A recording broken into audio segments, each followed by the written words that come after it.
Hello, this is Martin with Steadfast and Orion, and let's keep on talking about the domino effect.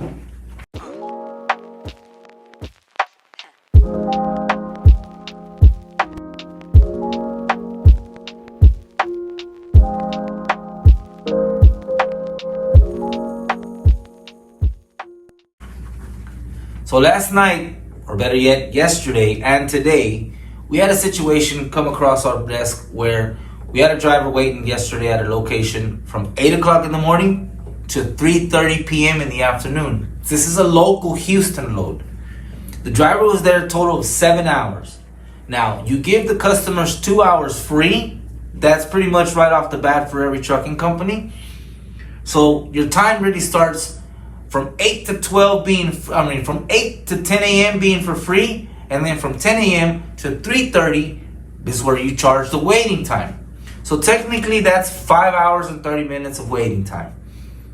The issue also is that most places close from 12 to 1 for the hour, for the lunch hour.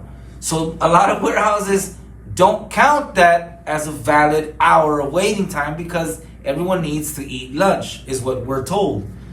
Which is fine, we understand, but the driver got there at 8 o'clock in the morning. Now,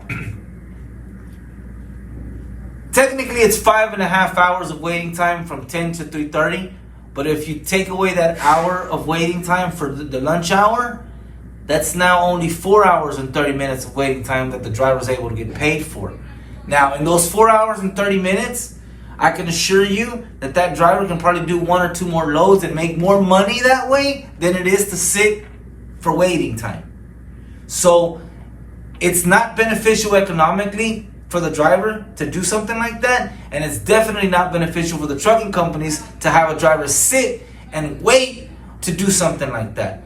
Because we have 12, 13, 14, 15, 16 containers or whatever, however many trucking companies have that you might have to get that are last free days or that are cutoff days for that same day. So when you have a driver, when you lose a driver for 7.5 hours, no one there cares enough about the trucking company to do something about it. The only people that do something about it, honestly, is trucking companies. They're the ones that have to make the hard decisions to whether to pull the driver or keep the driver there. Today we ran into another situation similar to that. The difference is we can't afford to stay there today because we have extreme amounts of containers that we're pulling between now and Friday. Today's Wednesday. If you're in the trucking community, if you're in the trucking industry, if you're in the intermodal industry especially, you know what I'm talking about. You cannot afford to have a driver sit at a location for more than 2 hours right now. And 2 hours is a good time for somebody to get trucks loaded and unloaded. But you're asking the driver to sit there for a 7-hour day, an 8-hour day? And that's only going to shoot the companies in the foot, the trucking companies. Now, the situation with today was honestly more on the warehouse, not on the customer. The warehouse should know better. We own a warehouse. We operate a warehouse. We know how long loose loads take. And we're very conscious of the driver's times. The warehouse, honestly, their response was, yeah, well, that's really not our problem. Fine, but our problem is getting all of our loads covered. They're not worried about our loads. We are. We are worried about our customers and our customers' cargo. We could stay and lose the driver for 8 hours, 7 hours. But that means that we're going to have tons of storage charges and per diem charges and last 3 days that we can't get out, cutoffs that we can't turn in. Because one driver honestly can easily do 4 loads a day. And that 4 loads goes a long way in the long run. If you're a local Houston warehouse and you have loose loads, you should be mindful enough to know that people have things to do and that drivers can't sit and wait for 7 to 8 hours a day waiting on you to unload a container. When if it's local, it can be picked up the next day empty. That's a warehouse problem. That's a management problem from the warehouse. And if the warehouse is very, very whatever on the driver's time and on the trucking company's abilities on what they can do or what they can't do, that's a warehouse that we need to talk about or think about. Because Us here at the warehouse, we're not going to put pressure on the driver for not making money. Because what happens is, I just showed you guys, 5.5 hours, maybe 4.5, because they're not going to want to pay that lunch hour possibly, when he could have done an extra 3 or 4 loads. The waiting time, it's not about the waiting time. I hope customers understand that. It's not about the waiting time. It's about producing and doing things that we need to get done.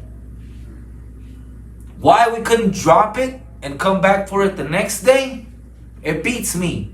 Everybody has different rules, different laws, different regulations, different, SOPs, whatever. I get it, I respect it. But when everybody in the trucking industry is on a time crunch, is on a time schedule, is on a quite honestly, we all know how the ports are right now.